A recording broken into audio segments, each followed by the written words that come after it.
Welcome back to The Critique. Today's submitted material is a political manuscript acting as a military-style field guide to help grassroots supporters navigate institutional opposition and maintain chain-of-command discipline. The manuscript sets out to be a practical field guide for the everyday movement member, but its highly analytical frameworks occasionally disrupt this accessible premise. Yeah, that tension between the aesthetic and the actual mechanics is, it's probably one of the most fascinating dynamics to observe in this text. Right. Because early on, the author does an objectively excellent job establishing a really gritty, frontline military aesthetic. I mean, the chapter titles alone, things like Mission First, Hold the Line. Operational security. Exactly. It successfully places the reader in the mindset of a soldier on a chaotic battlefield. It is building a very specific type of institutional loyalty based on a shared, rugged identity. But then it shifts. It really does. As we get deeper into the book and the author tries to explain the actual mechanics of political strategy, the text leans heavily into, corporate management and academic models. Yeah, it's a massive tonal whiplash. Suddenly we're reading about W. Edwards Deming's Plan, Do, Check, Act cycle, or conducting a 5 Whys root cause analysis. I know, I was reading this thinking, wait, am I a digital warrior fighting a multidimensional information war, or am I like a middle manager at a logistics firm trying to improve factory throughput before Q3? Right, exactly. It feels a bit like reading a gritty combat survival manual that suddenly asks you to whip out an Excel spreadsheet to optimize your workflow. Does this sudden shift in vocabulary break the reader's immersion? Or is the author just, trying to ensure the strategic foundation is intellectually rigorous? I think it absolutely shatters the immersion. And it actually undermines the coherence of the field guide narrative for a grassroots audience. Because of the language. Yeah, you spend 50 pages telling the reader they are an operator, and then you ask them to conduct an academic audit. The problem here isn't the underlying logic, because the logic of root cause analysis is incredibly sound. Sure. The friction comes entirely from the framing. If you shift to the language of a business seminar, you risk alienating the exact demographic you are trying to arm. The language simply doesn't resonate with grassroots members who picked up the book expecting a tactical manual. I can definitely see what you're going for here. So let's see how we can actually solve that without losing the intellectual rigor. What does a translation of those corporate concepts into a military vernacular actually look like in practice?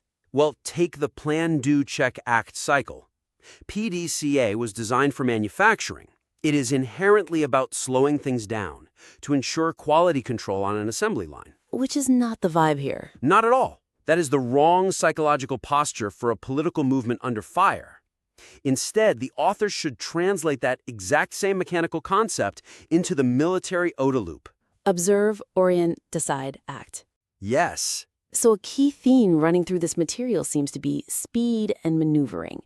And the OODA loop was literally developed by John Boyd, a military fighter pilot, to explain rapid decision-making in air-to-air combat. Precisely. It fits seamlessly with the tactical theme of the manuscript.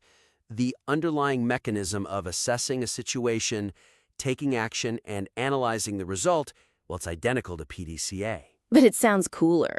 It does. And more importantly, the OODA loop tells the reader you are in a dogfight and this is how you maneuver to survive. It keeps them in the boots of a combatant. That makes a lot of sense.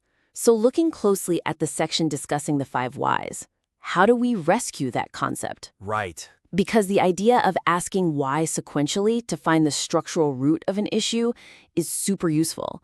But 5 Whys sounds like something you'd see on a whiteboard at a corporate retreat. We rebrand the action to fit the environment. The author could frame this entire process as intelligence extraction or drilling to the root threat. Oh, I like that, drilling to the root threat. The mechanism remains completely intact. You are still probing past the superficial symptoms of a political crisis to find the institutional cause. But the vocabulary ensures the reader feels like an intelligence officer interrogating a captured asset. Rather than an auditor reviewing a supply chain. Exactly. And I imagine that same logic applies to the author's breakdown of the 6 layers of decision.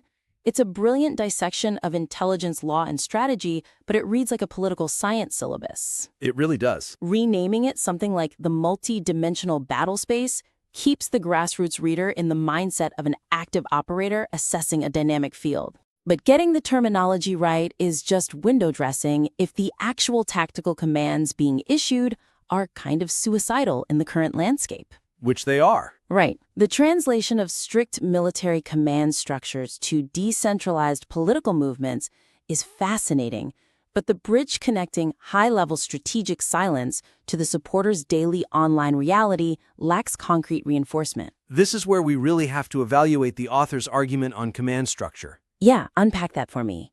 So the author makes a compelling theoretical case for the intelligence gap. They explain that leadership possesses data that the rank and file do not, and therefore followers are not read into every operational detail. Makes sense in an army. Right. The demand here is that supporters must practice strategic patience. When a confusing or controversial decision is made by movement leadership, the text instructs the grassroots to hold their fire and wait 72 hours before reacting. Rather than jumping into the news cycle? Yes. I hear that, but if I'm a supporter whose entire political identity is built on high-frequency posting, isn't telling me to just be quiet for 72 hours essentially asking me to surrender my weapon to the algorithm? That is the exact problem. Because we are talking about a digital environment that actively penalizes silence and rewards outrage. If a controversy drops at 8 a.m., by noon the narrative is entirely locked. How does the author expect these supporters to survive that silence without losing their algorithmic relevance? That is the gaping structural hole in this section. The demand for passive silence is biologically and technologically at odds with the modern internet. It just doesn't work. No, social media algorithms hijack human psychology. They demand friction, and they demand it immediately. Right. If you tell a highly active, agitated digital soldier to just sit in a trench and do absolutely nothing while algorithmic artillery is going off around them, their morale will collapse. They'll just start posting. They will break discipline because the psychological pressure to participate is simply too high. So the core argument regarding institutional loyalty falls apart because it asks the supporter to do something fundamentally unnatural to their environment. Exactly. We need to ground these conceptual demands for strategic patience with highly specific, granular tactical alternatives.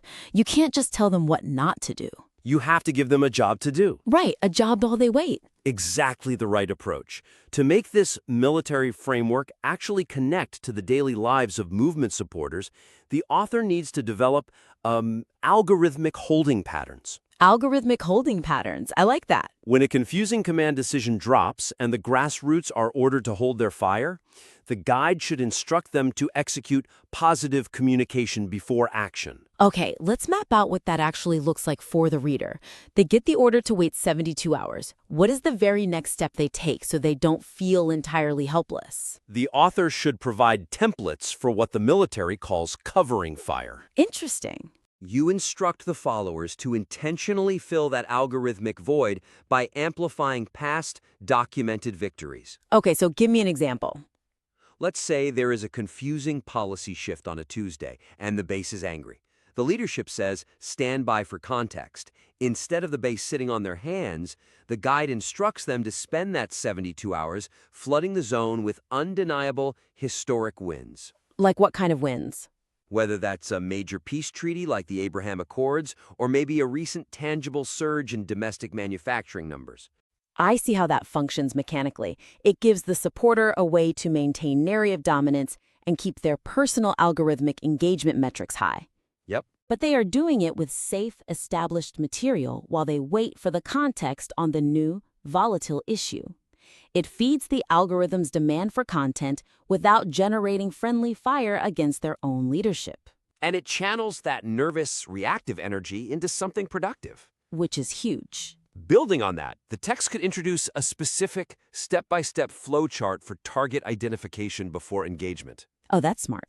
When a piece of inflammatory news breaks designed to split the movement, the reader doesn't just wait passively. They are given a checklist, verify the primary source, map the source hierarchy, trace the funding of the organization releasing the news. That gives the reader a profound sense of active participation. Exactly. They are still withholding their final public judgment on the controversy, which fulfills the requirement for strategic patience, but they are actively investigating the battle space. It makes the silence discipline feel like a covert operation rather than just a gag order. Which is much more empowering.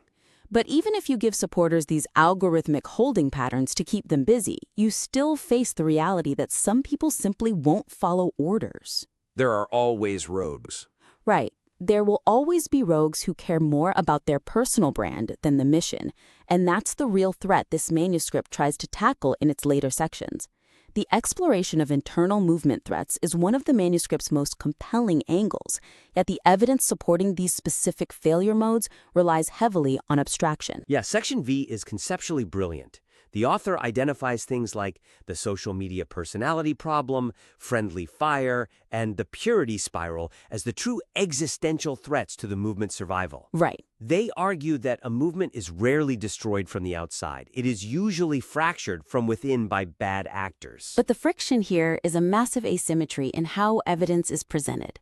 Earlier in the book, when the author is discussing external threats, they map everything to specific, tangible institutions. They do. They name the Federal Reserve, they name the EPA, they point to specific legacy media organizations. The external enemy is highly visible and thoroughly evidenced. Yes. But when we transition to these internal threats, the narrative retreats into total hypothesis. It becomes completely abstract. Yes. The author explains the underlying mechanics of how an ego-driven platform holder can destroy a movement's cohesion, but there is a total lack of specific case studies. Which is a missed opportunity. By failing to provide concrete examples to support these leadership claims, the internal threat feels far less real and honestly far less urgent than the external opposition. If you don't show the blood, people don't fear the bullet. That's a great way to put it. I want to push back on the author's intent here, though, because we have to have some empathy for the reality of writing about modern politics. Sure. The author is fearless when naming external enemies, because the institutional class isn't going to reply to their post. But if you name a specific, highly influential internal figure who is currently tearing the grassroots apart, that influencer will sick 1 million followers on you by tomorrow morning. Oh, without a doubt. It starts a civil war. So I understand why the author pulled their punches and spoke only in generalities. They're trying to protect themselves and keep the book focused on solutions, not start a flame war. That is a very fair assessment of the political realities, and it is almost certainly why the section is written this way. But retreating into abstraction neuters the author's own warning. You think so? I do. The reader needs to see the mechanics of failure in action to truly understand the danger. So how do they do that safely? To solve this without triggering a civil war, the text should anchor these theoretical warnings with anonymized composite case studies. Okay, composite case studies. You blend the details of 3 or 4 actual historical movement failures into one highly specific, albeit sanitized, narrative. This makes the danger palpable and undeniable without directly attacking specific individuals. So we keep the lessons, but we change the names to protect the guilty? Exactly. Let's build out how one of these composite case studies functions on the page. Take the concept of a premature declaration crisis, where someone reacts before they have the intelligence. Right. The author could introduce a day-by-day timeline, show the reader exactly how the causality works. Day 1 features a massive, composite influencer posting a furious reaction to a policy decision based on leaked, incomplete data. And then day 2? Right. Day 2 shows the external opposition media weaponizing that exact post, broadcasting it to the general public to prove the movement is fracturing, which happens all the time. Constantly. And then Day 3 reveals the missing intelligence context that proves the influencer was entirely wrong. But the permanent damage to the movement's credibility was already done, and the influencer refuses to apologize. Tracing that causality day by day is incredibly effective because it removes the emotion and exposes the sheer mechanical failure of breaking discipline. It makes it objective. It really does. Is there a risk, though, that readers might not recognize these behaviors if they happen slowly over time? That's a great point. The timeline handles an acute crisis, but what about a chronic issue like the counterfeit ally? Right, the slow burn. Yeah, this is the influencer who slowly turns against their own side. How do we evidence that abstract concept? Well, we have to explain the mechanism of audience capture. You provide a composite profile of an influencer, and you outline a hypothetical 6-month posting history. So getting really specific with the data. Yes, you don't just say they betrayed the movement. You show the reader the exact mathematical ratio of how it happened. Show how this composite figure started out attacking the establishment 90% of the time. Which builds their audience. Right. But over time, the establishment stops reacting and the engagement metrics flatline. The only way for the influencer to get a new dopamine hit and a new spike in algorithmic revenue is to find a new target. So the financial and biological incentives align to make them attack their allies, because intra-movement conflict generates the highest engagement. Exactly. You show the math. Month 1, 90% external attacks. Month 3, 50% external, 50% internal critiques. And then by month 6? By month 6, they are exclusively attacking movement leadership 90% of the time. Wow. By explaining the why and the how of audience capture, you take the emotion out of the betrayal. You expose it as a predictable, biological, algorithmic trap. That's fascinating. When you show the reader the math behind this behavior, you give them the pattern recognition software they need to spot a counterfeit ally in the wild before that person can do structural damage. That is a fantastic way to evidence the claim. And finally, to address the accountability exemption, the idea that high-profile figures are allowed to break the rules without consequence. Right. The author could include a brief postmortem of a historical grassroots movement that collapsed specifically because of this dynamic. Take something from a decade ago where leaders refused to hold their own high-profile influencers accountable for friendly fire. That provides a safe distance. Exactly. And trace exactly how that lack of discipline led to the movement's ultimate defeat at the ballot box. By utilizing composites and historical parallels, the author proves that these internal threats are lethal, and they do it without triggering immediate defensive reactions from current movement figures. It is all about making the theoretical tangible. Right. The core architecture of this manuscript is phenomenal. It is highly perceptive, and it identifies the exact structural vulnerabilities that plague modern political movements. It just needs a little translation. Yes. Refining these elements will simply ensure that the translation from high-level military strategy to individual digital tactics is seamless, deeply evidenced, and ultimately actionable for the person holding the book. Let's briefly recap the holistic review and the actionable steps we've outlined today. The material effectively maps military discipline to political survival. But to maximize its impact and ensure it actually functions as a field guide, the author should focus on 3 high-level opportunities. The big 3. Yep. First, reskin corporate frameworks like the PDCA cycle into military vernacular, like the OODA loop, to maintain the immersive tone and ensure it resonates with the grassroots audience. Absolutely crucial. Second, ground the demands for strategic silence by providing tactical holding pattern checklists and covering fire templates, giving supporters an active job to do against the algorithm. Give them a job.